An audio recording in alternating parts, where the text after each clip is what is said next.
Welcome back to the panel discussion, Guidelines for a Transition to the Hybrid Cloud, sponsored by Merlin International and NetApp on Federal News Radio 1500 AM and federalnewsradio.com. My guests today are Mark Zalubas, Chief Technology Officer, Merlin International, and Mike Dye, Chief Technology Officer for Civilian, NetApp U.S. Public Sector. I'm your moderator, John Gilroy. You know, everyone's like specifics and talking about, in general, Merlin International, NetApp, and storage. Maybe you can give us a little example for our listeners about how you felt an agency. Yeah, we are working with one of the large government healthcare organizations, and they have built out their trusted internet connection to the trusted internet connection to the internet from the department. And in the early days, bought a lot of appliances to do this. But as you start to buy appliances, they're potentially over-spec'd or they're large and they take up a lot of data center space. And what they've done is they've gone to the point where they wanted to virtualize everything. Now, that's a very nice step on the way to the cloud, because in order to get things into some of these infrastructure as a service clouds, you need to be able to virtualize them so you can put them wherever you want. And so what they've done is they've acquired that. We worked in conjunction with NetApp to size an environment where that we deployed for them. They were able to put all of the applications in one environment all at the same time in a much smaller footprint, smaller energy use, smaller heat generation, and it's more convenient, but it's also one step away from moving directly into the cloud. So it gives them all kinds of flexibility there. Absolutely.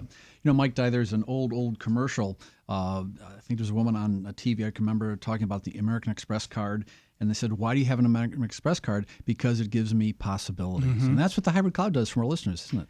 It does, because you want to be able to do things where it makes sense and not be forced to do something by edict. Yeah. You want to be able to say, this is flexible. I need to be able to grow this and be able to be dynamic with it and scale up resources where it makes sense, or say, I'm on an extremely tight and fixed budget. Therefore, I know what I'm going to put in and I know what I'm going to have. And you want to have those ranges in between. And that's what hybrid cloud does for you. It gives you those possibilities. Mark, the possibilities may include backup, encryption, dynamic storage management, a lot of options. And you may have a budget situation where you want to emphasize one and not emphasize another. Absolutely, and that's why it's beautiful that there are multiple clouds out there. And also there's a capability with the data fabric, and I'm going to have Mike talk about that in a second, from NetApp, because it doesn't matter where you put it, you're always going to get the great performance, great encryption, security, protection, redundancy, and performance that you need to get the job done, regardless of which cloud you choose, because you're in this hybrid environment where you're controlling the SLA, but you're taking advantage of the cheap resources in the cloud. Mike, everyone's talking about innovation these days, and innovation hubs and innovation centers and everything else. NetApp was leading an innovator for the last 20 years in all this area, haven't they been? It's nice to be on the tip of the spear and continue to stay balanced there.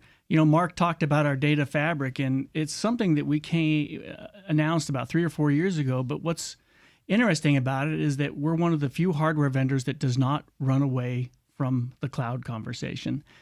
And that's because we will run our data services in whatever format and whatever environment you need them. If you need to have something with your storage in the cloud, properly sitting in the cloud, we can do our ONTAP cloud product. If you need something that is near the cloud so that you can have scalable compute resources, but you have data governance issues or other reasons to keep the data on your own gear, we'll pop it right next to the cloud in a co-location facility.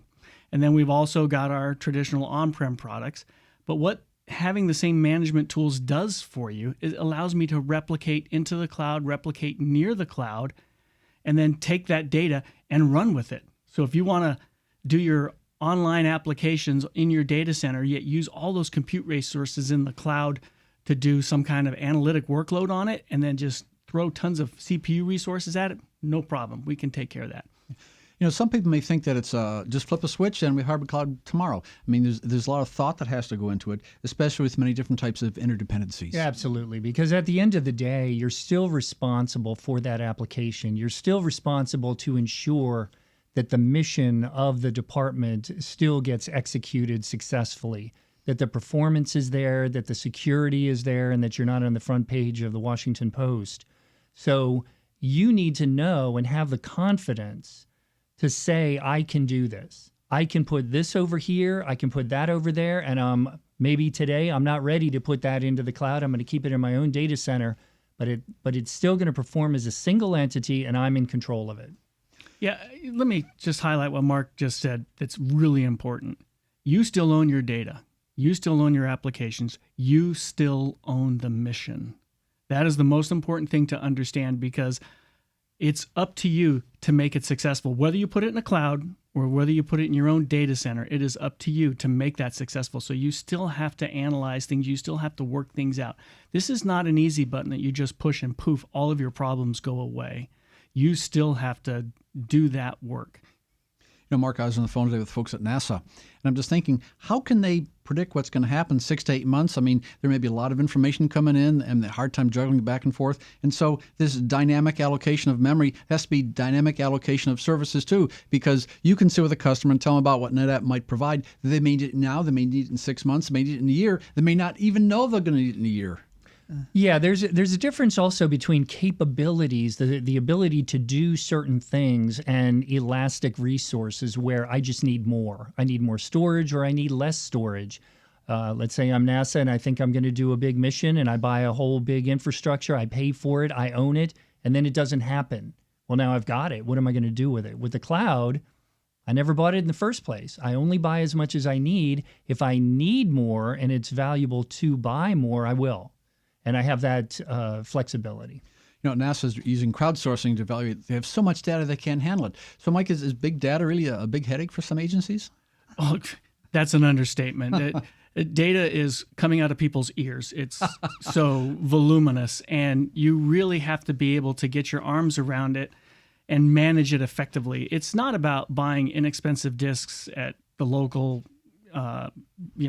big box store. It's about managing that data and effectively wrapping it up and taking care of it. And when I say manage it, I mean how we deploy it, how we back it up, and how we format it for those tools so that you can use data efficiencies to make sure it doesn't run away with you. So, Mark, really the most important part is listening and understanding what options are available for this transition. Absolutely. Just the customer mission is primary. You have to start with that, and then everything flows down from there. What functionality do they need? What service level do they need? Do they want to do analytics, and where do they get their functionality? I'd like to thank today's guests, Mark Zalubas, Chief Technology Officer, Merlin International, and Mike Dye, Chief Technology Officer for Civilian NetApp U.S. Public Sector. I'm John Gilroy, Federal News Radio 1500 AM. For more on this discussion, visit federalnewsradio.com and search Hybrid Cloud.